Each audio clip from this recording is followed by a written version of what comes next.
The live TV, सच सबसे आगे।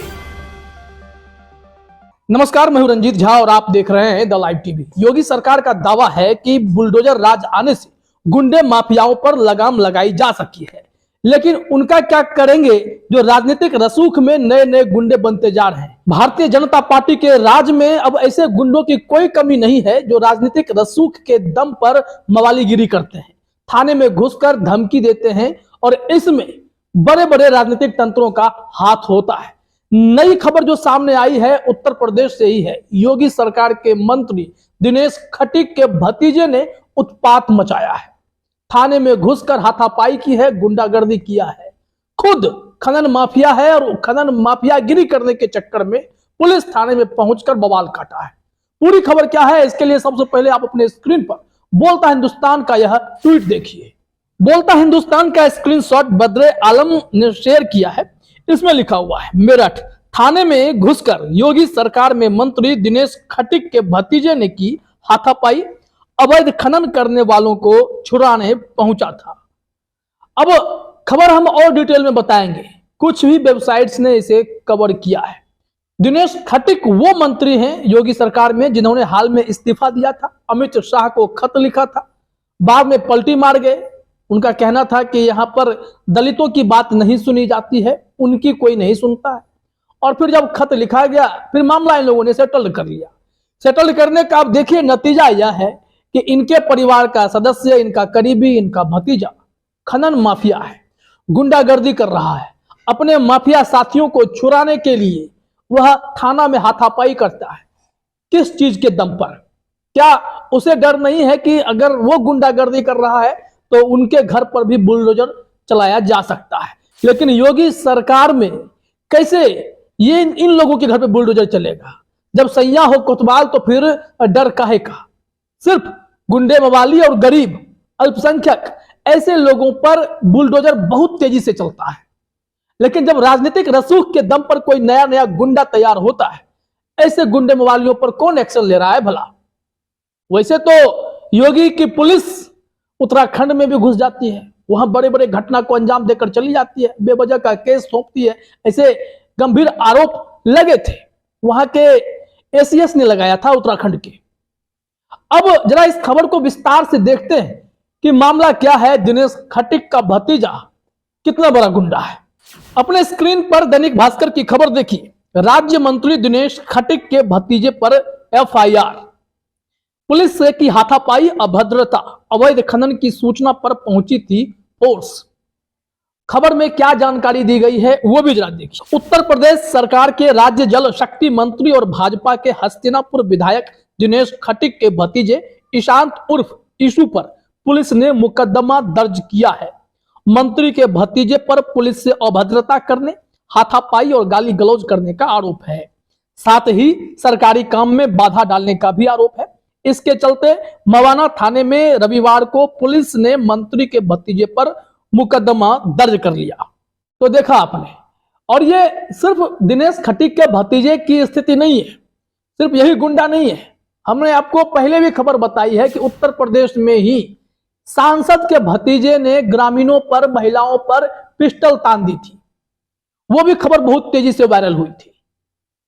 श्रीकांत त्यागी जैसा गुंडा भी भारतीय जनता पार्टी से ही ताल्लुक रखता था, जिसने महिला के साथ इतनी अभद्रता की, जेल की हवा खानी पड़ी। जब बहुत बड़ा बाबेला हुआ, खूब दबाव पड़ा, राजनीतिक महकमा इसमें शामिल हो गया, भारतीय जनता पार्टी के शासन की थू थू होने लगी, तब जाकर उसकी अरेस्टिंग हुई। जब निकला तो फूल माला से उसका स्वागत भी हुआ। ऐसे में जब दिनेश खटीक का भतीजा भी इस तरीके की गुंडागर्दी कर रहा है तो सवाल उठना लाजमी है उत्तर प्रदेश में योगी सरकार के सुशासन पर। क्या बुलडोजर नीति सिर्फ उन गुंडे मवालियों पर है जिनका संबंध भारतीय जनता पार्टी से नहीं है, उनसे कोई ताल्लुकात नहीं है, और जो भारतीय जनता पार्टी के रसूख के दम पर सत्ता के हनक में आकर गुंडागर्दी कर रहे हैं, उन पर कोई कार्रवाई नहीं होगी? ये बड़ा सवाल है। अब जरा खबर में आगे देखते हैं कि मामला शुरू कैसे हुआ, कैसे दिनेश खटीक के भतीजे ईशान ने इतना बड़ा बवाल किया, पुलिस के सामने जाकर हाथापाई करने की जुर्रत की। दैनिक भास्कर ने इस मामले में कहा है, दरअसल मंत्री का भतीजा ईशू खटीक अवैध खनन का माफिया है। रविवार को पुलिस को मवाना क्षेत्र के सठला गांव में अवैध खनन होने की सूचना मिली थी। सूचना पर मवाना थाना पुलिस टीम मौके पर पहुंची तो देखा वहां जेसीबी से मिट्टी उठाकर 4 ट्रैक्टर ट्रॉली से खनन का काम चल रहा था। पुलिस मौके से ट्रैक्टर ट्रॉली जब्त कर थाने ले आई। अब देखिए आगे क्या हुआ। इसके बाद इसे अपने सत्ता का अहंकार जो है, सत्ता का गुमान हुआ कि हम तो मंत्री के भतीजे हैं और पुलिस ने ऐसी हरकत कर कैसे दी। फिर ये गुंडागर्दी करने थाना पहुंचता है। वहां क्या हुआ जरा अपने स्क्रीन पर देखिए। पुलिस के थाने पहुंचते ही पीछे से मंत्री का भतीजा ईशांत उर्फ ईसु भी थाने आ गया। पुलिस के साथ अभद्रता, गाली गलौज करने लगा, सरकारी काम में बाधा भी डालने लगा। इतना ही नहीं, मंत्री भतीजे ने पुलिस से हाथापाई भी कर दी। बताया जा रहा है कि ईसु मंत्री दिनेश खटीक के चचेरे भाई का बेटा है, जो अक्सर मंत्री का नाम लेकर लोगों को धमकाता है। ये तो कुल स्थिति है, ऐसी हनक है। और ये मंत्री जी का भतीजा अपने अंधी ताकत का इस्तेमाल करते हुए यहां पहुंच गया। ये नहीं सोचता है कि अगर कानून का राज है तो मंत्री जी हो या मंत्री जी का भतीजा हो, कानून से ऊपर कोई नहीं है। फिर ये खौफ खत्म कैसे? बुलडोजर वाले बाबा के राज में यह कानून 2M दर्जे का क्यों हो जाता है? डबल स्टैंडर्ड क्यों दिखाई पड़ता है? भाजपा नेता से जुड़ा कनेक्शन है तो उस मामले में बुलडोजर नहीं चलता है ऐसे गुंडे पर जो पुलिस से गुंडागर्दी कराते हैं। हाल ही में खबर यह भी आई थी कि भारतीय जनता पार्टी, बजरंग दल, हिंदू संगठन से जुड़ा नेता भी थाना में घुसकर धमकी दे आता है, बवाल काटता है अपने लोगों को छुड़ाने के लिए, दारोगा पर खराब टिप्पणी करता है, बरसता है, गरजता है। लेकिन कार्रवाई के नाम पर क्या होता है? पुलिस भी सोचती है कि इन लोगों पर कैसे एक्शन ले।